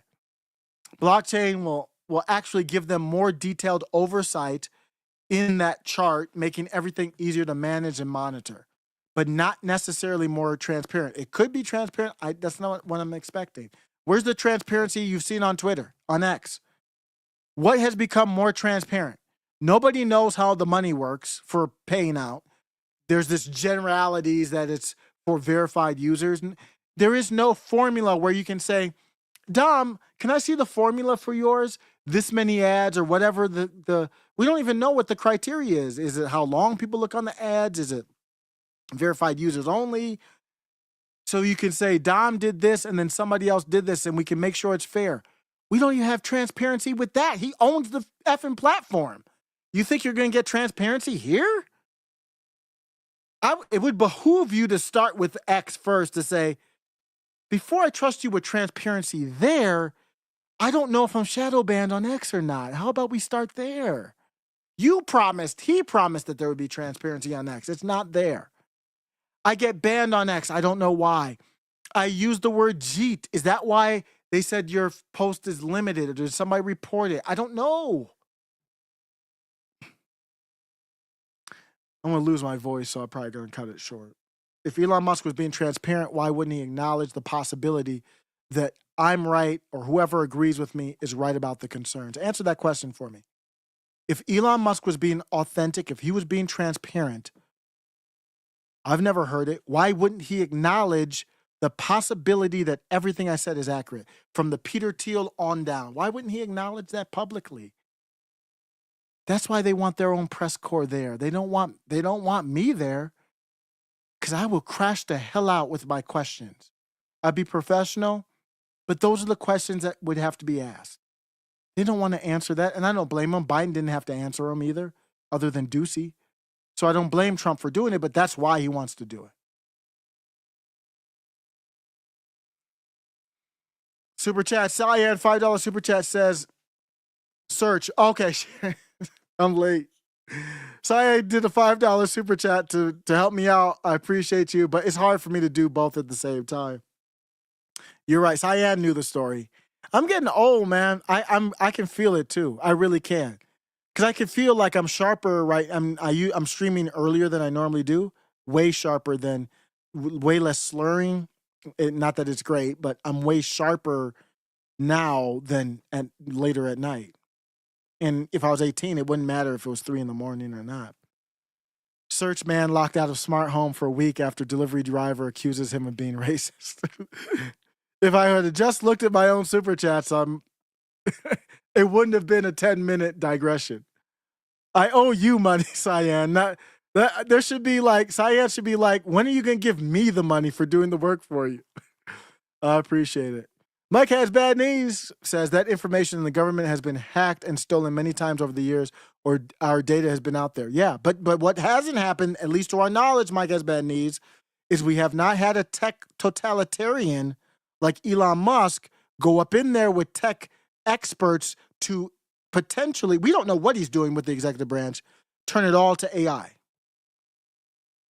Meaning the whole system, updating it. We're going to update the system and it's going to be all basically ran by AI. So that means they can comb through. It's all public, right? All this public information. If you don't have a problem with them doing public, it's public, but I thought it was my relationship with a private company. That's why I don't have free speech. But now it's public when the government wants to violate the Fourth Amendment, potentially, well, literally, if it's looking at not at citizens, that's a violation of the First Amendment. Search and seizure. You can't just search shit. The whole point of the Fourth Amendment basically is the government can't run around without cause searching shit. then obviously a violation of the First Amendment because you're squashing free speech by going after other people. That hasn't been happened. That, to my knowledge, that hasn't happened before. Troy said, Tracy, don't cook it all. I appreciate you, man. Toy Mafia said, we're looking for, thanks, Toy. Cyan, $5 super chat said, Larry Ellison's world, an AI will flag your speech and the police department would be notified for your arrest, just like in the UK, or your auto fine via CBDC. Yep. And it might be better and easier for them to auto fine you from CBDC because they can put you in a prison without having to waste the resources. Once we go to the CBDC, they auto fine you. They have control of the bank account. Laura Loomer posted about that. Why are they going after the Consumer Financial the board or whatever it's called? They can now debank you easier. So they could just make you homeless. Why do they need to? They just make you one of those bums on the street in San Francisco. Wouldn't that be stronger than even jailing you? Now they don't have to feed you. They don't have to worry about you. They just sweep your ass up off the street when Xi Jinping comes through. That's where we're heading. With the support and cheering and admiration of MAGA.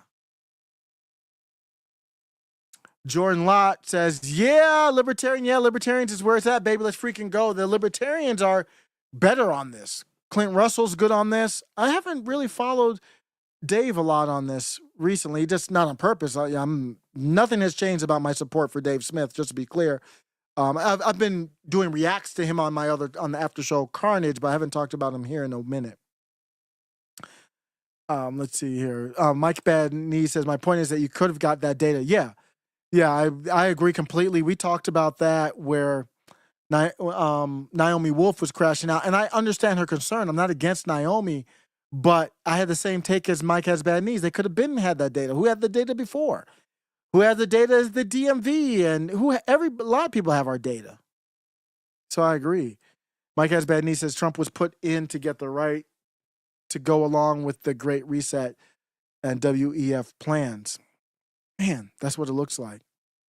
If you don't keep your movement, you look back to the RFK moment, and I was one of the only people was like, I wanted to be hype about it. You know, with the pyrotechnics and everything. You had Tyler Bowen. That was in Arizona when RFK came on the stage, and it was like the MAGA, and then I don't think it was Maha at the time, but MAGA and RFK, the biggest Democratic figure alive probably as far as like what the Democrat Party really meant. Shaking hands, dapping up. RFKJ, just like everybody around Trump had said negative things about Trump. And it was like, man, Trump is like bringing people together. And I wanted to. I couldn't. I was on the live and talk. I couldn't cheer it. And I even tried to be fair. Just the other day, I said, RFKJ, if I had to pick one person who was the best out of all the Trump, because he's a Zionist, of course, but he's in the health and human resources. What harm could he do?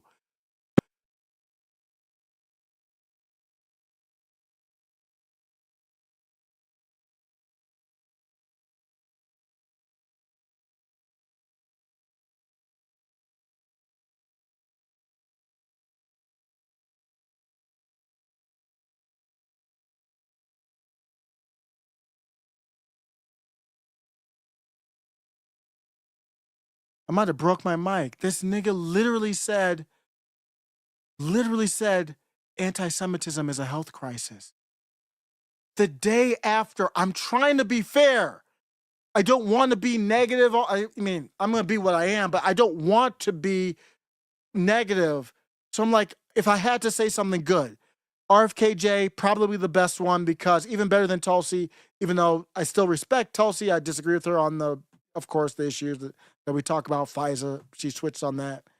But I was like, RFKJ is out over health and human resources. I even said, Maha is not the MAGA. MAGA is supposed to be challenging centralized power. Now it's celebrating BlackRock. So I'm like, okay, whatever. Health is a good thing. So we got a guy who's, he's taking the testosterone stuff. It's not really healthy, but okay. it's better than a transformer deputy, whatever. So I'm like, okay, RFK is it over health and human resources. What could he possibly do on behalf of Israel? There is stuff, but like what he wouldn't do the first thing. It wasn't he anti-vax? What's the first thing that he could do? There's no way he could do anything against anti-Semitism. There's no way. There's no way. The first effing thing he does is say anti-Semitism is your health problem. What? What's happening? Who's supporting this? It's the same take as New York that said racism was a health crisis in 2020. It's the exact same take.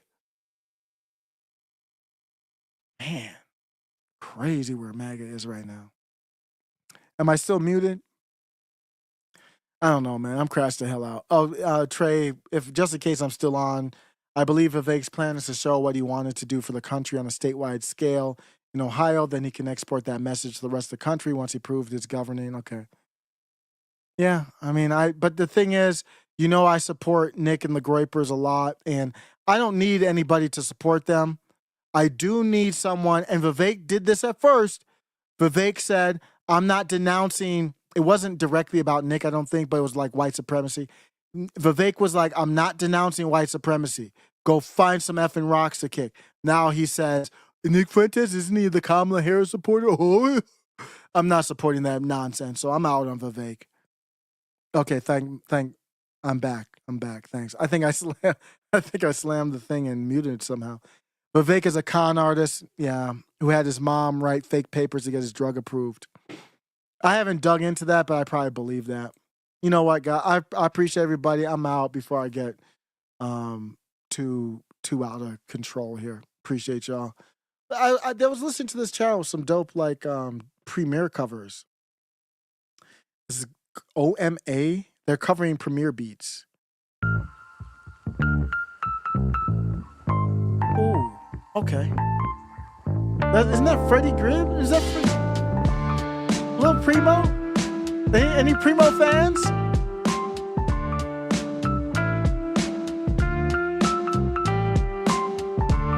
I'll show you this.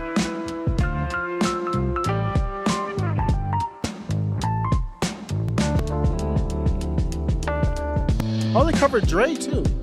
Ooh, this is smooth. Oh! Dun dun. Showbiz. Oh, this is some classic hip hop stuff right here. I'm bugging out some hip hop. Let's listen to this. Dre. So it's OMA. Ooh, let's do it. Okay.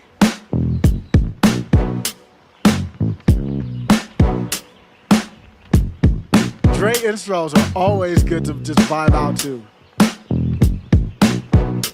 I don't know if they're gonna pull the video though or not. Maybe this video should be pulled.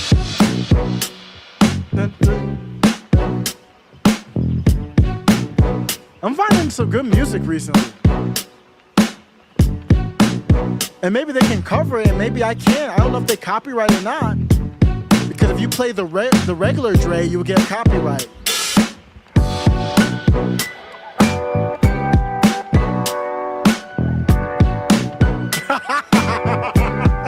Don't do that, Mike. Don't do that.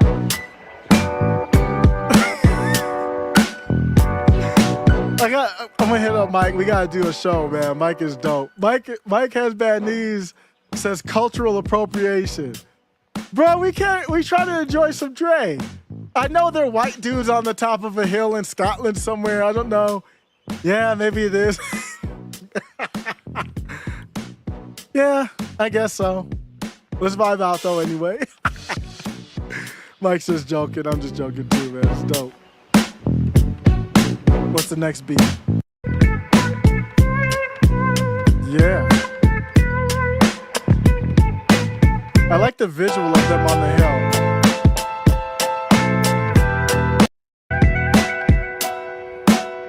Ooh. That's that exhibit joint with yeah. Woo. I remember when this is Chronic 2001, right? Damn, is it 24 years? I remember when this album came out, man. I was chilling with the Athletic Mike League. I was chilling with AML, going to all their shows and stuff, and Binary Star in Michigan, Ann Arbor, Michigan, Ypsilanti, and Lansing. And we were like, man, this album is, in the moment, we were like, this album is going to last forever. It was that good.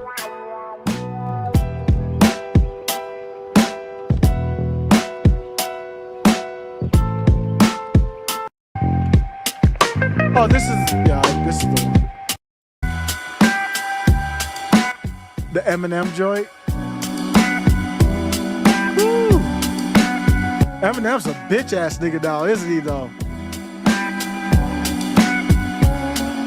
See, if I could rhyme, I'd do a diss track on Eminem right here.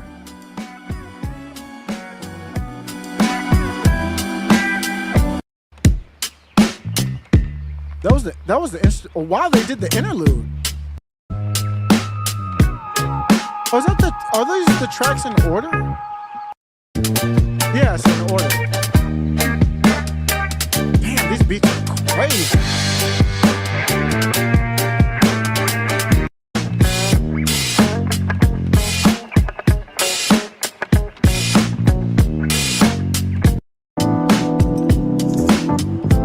Yeah, this is the album in order here. I don't remember this one as much. Is this the one where they're talking over the phone? I might just skip it. The beat is dope. I might have skipped this one. Yeah, this is the Michael Myers joint. Woo! That's cold. You can't tell me that's not cold.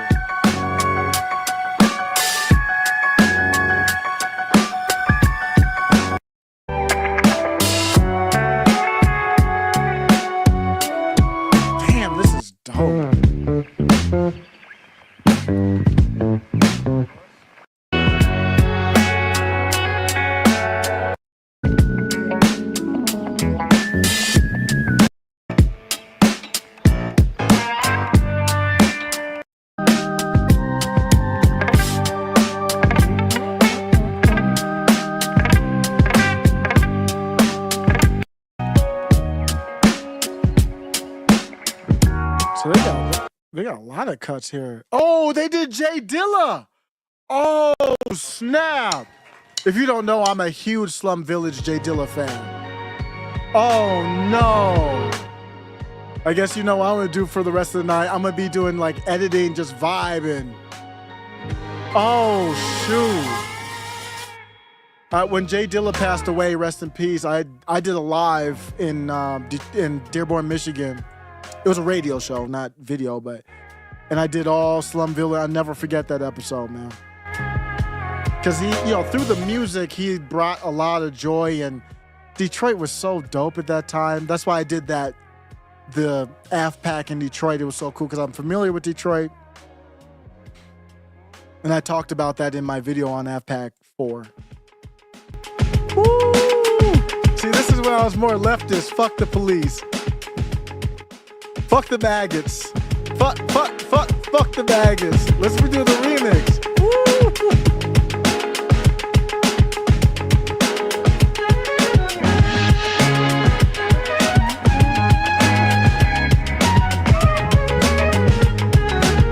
That's a song I would actually play on my radio show a lot. This is just sick.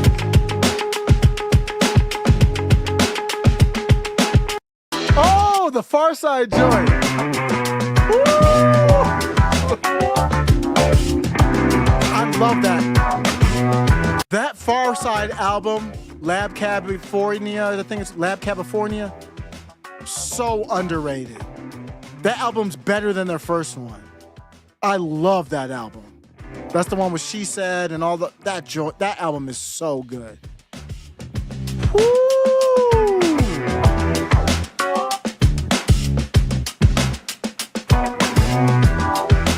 They're jamming too. I like that they're not trying too hard. They're just staying true to the instrumental.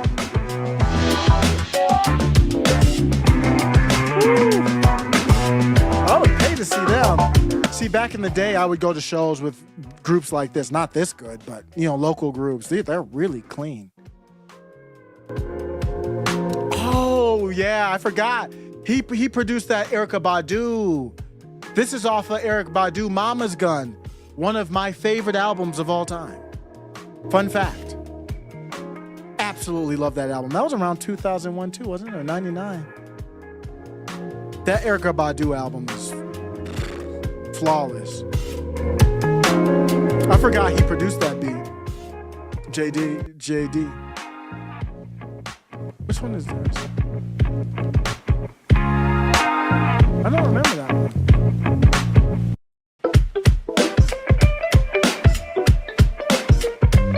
I don't remember this one either.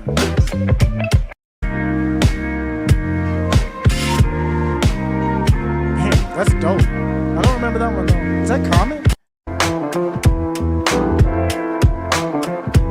I don't remember that one.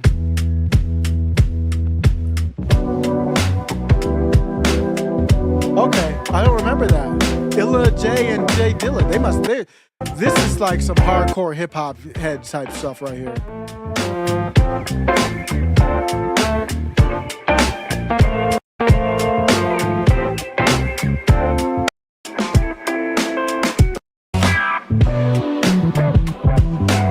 I don't know some of these.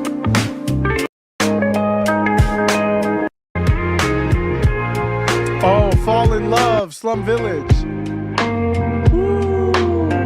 I saw Slum Village perform so many times in Detroit. And there was always that threat when you go to these spots that something would pop off. I went to probably hundreds of concerts in Ann Arbor, Detroit, you know, that whole area, Lansing, even Sterling, even saw local groups.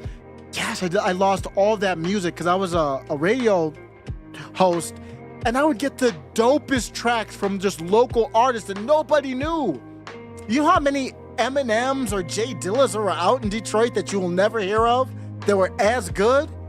Eminem would admit that to you. They just never, you know, blew up. And I would have all their tracks, and I probably lost all of them. Some great songs, but everybody was on Peace. There was only one, and all those hundreds of times, and I used to roll by myself a lot too. I knew a lot of people there, but I used to roll a lot. Maybe we went hung out at IHOP after or something, but I would roll because I was coming from Ann Arbor, and not everybody was coming from Ann Arbor. And which is not safe to be rolling at these spots because things could pop off, even though I was with people when I was there. But all the time, only one thing popped off, and I saw it coming too. I'll never forget it. I forgot the name of the club. I guarantee you it's not there anymore.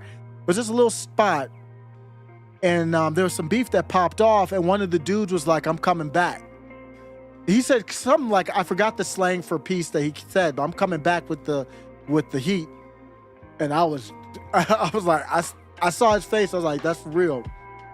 I found out later he came back with the peace. He didn't pop off, but he came back. I was like, man, that stuff is crazy. But that was the only time and stuff would pop off a lot. Oh, I did see in the streets of Detroit one time. I think it was after they used to have the electronic music festival. I don't know if they still have it. It's DEMF. Detroit. It was so dope. Detroit Electronic Music Festival. And this is around 99 again, 01 or whatever, around that time frame. I rolled up. We were rolling up. We rolled up from Ann Arbor to Detroit, and that whole ride we were bumping Marshall Mathers LP2 or whatever it was called, that album. And he had sounds, tweeters and everything. And my ears were blown out before we even got there. That was the first year. That was the first year of the Detroit Electronic Music Festival. Whatever year that was is when we did it. And it was one of the most fun I've ever had in my life, man. The Fat Cat was there. Don't Nobody Care About Us. I used that in the AFPAC 4 video. And Jay Dilla made beats for Fat Cat. I saw Fat Cat on the stage, Slum Village, Platinum Pied Pipers, and then the electronic stuff. It was so dope, man. It was free too. Everybody was on Peace, man. And then the after sets, that was some fun stuff, man. In the moment, I didn't know how special that moment was. Oh. Well, Far Side, same album. Smooth.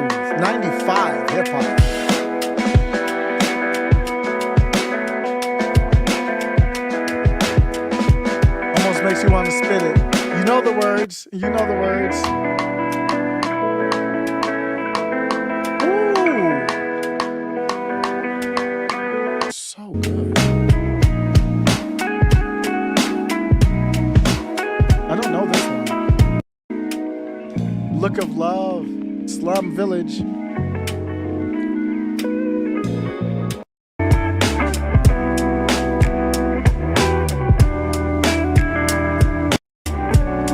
That was part 1. They did part 2 earlier.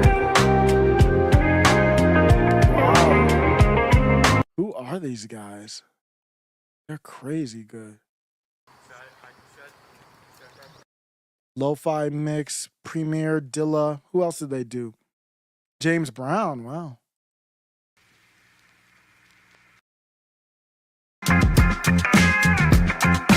Little funk.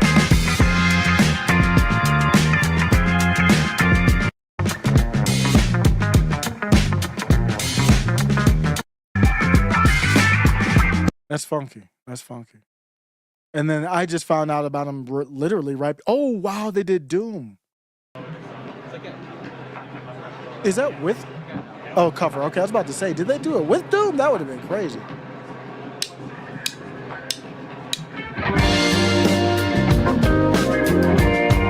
What song is that? Oh, yeah. I thought it was a whole set. Am I taken down or no? I don't know if I'm taken down or not. They take you down over, at least on YouTube, over copyright. Even if it's a cover, they... Oh, Hyro!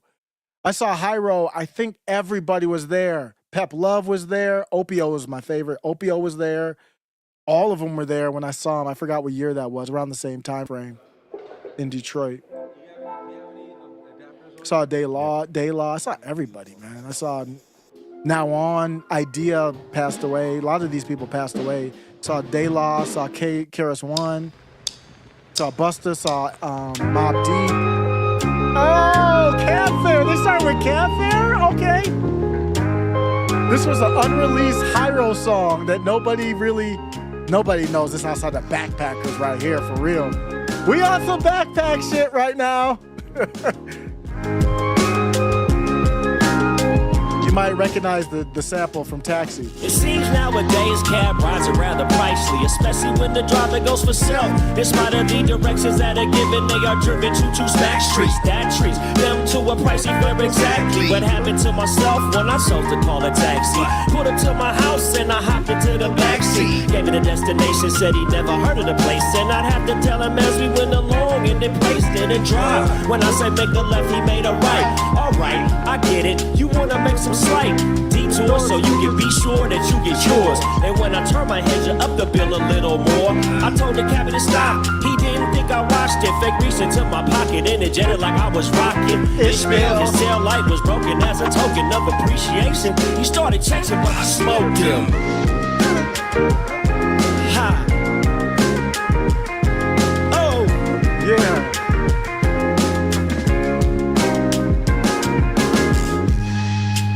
Oh, wow. I love that song. Oh, Step to Your Girl. Oh, wow. I like this little... Hey, yo, way back, I used to fret that my honey would play me for one with more pape. Still, it was funny, cause she paid no mind as jerks constantly. And my insecurity turned into maturity as the years passed. This is West Coast hip-hop, y'all. Like real West Coast hip-hop. I want to go to Make Your Move. We go hard. Shout out to Gates, man. I miss you, man. These are CDs I bought at a record store. Y'all too young. A lot of y'all too young to even know a record store, much less, CDs, much less records. Ooh, this is one of the later albums. This is a good song though. Yeah. Hieroglyphics, y'all. Yeah. OMA. With OMA. Special shout out to Guapale. Oh, Guapale had the song on the I got a feeling a nigga can make a killing if you pack up his bag. That's Casual. New York, you need something new. Size fucking new boys prepared to be dead. The street said, yo, shit soft like wheat bread. Your own block, you make shit they won't lie. I'm a worldwide hustler. Hoes be at us cause of OG status. Fans throw weed at us. And I spread love just the same. See, I'm just more of a backpacker. And Kendrick, this is Kendrick. Kendrick in his natural state would love this. He's more of a backpack rapper. And to see him kind of be like trying so hard to be something it's a little tough to watch. Yo, make that move.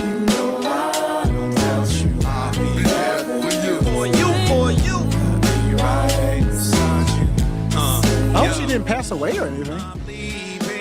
Don't nobody worry, I'll be doing my damn thing. Quick fast. That's Pep Love right there.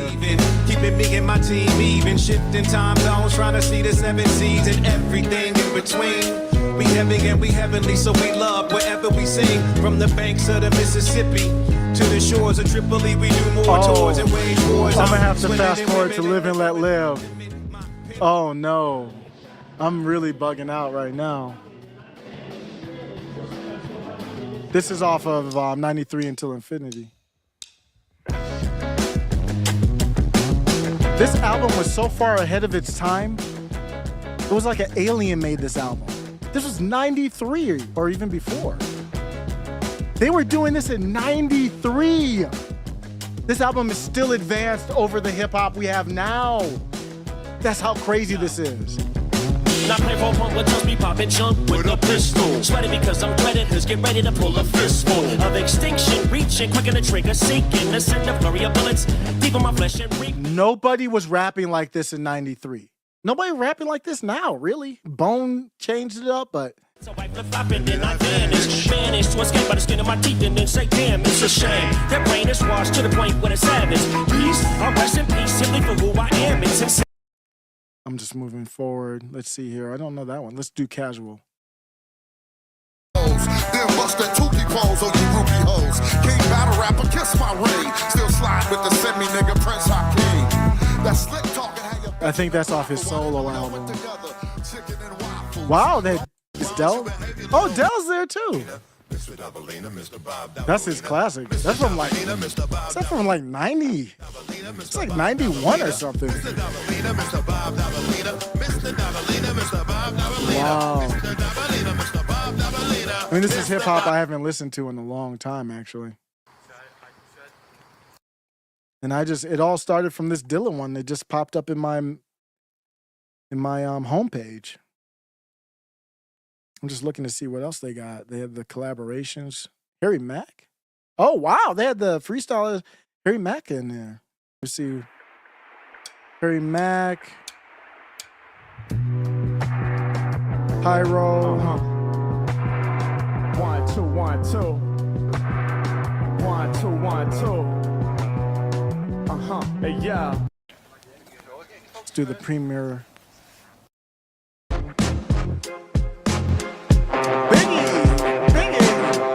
Oh, mathematics. Let's do.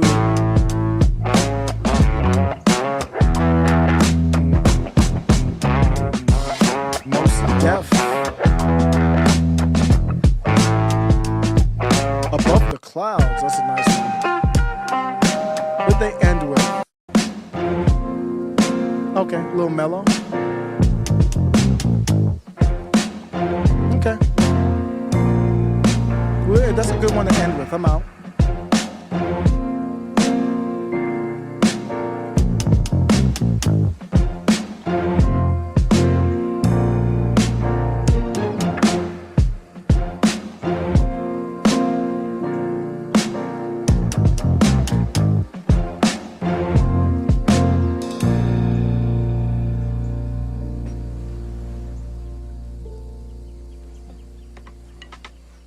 The next clip is ready below. Welcome to After Show Carnage.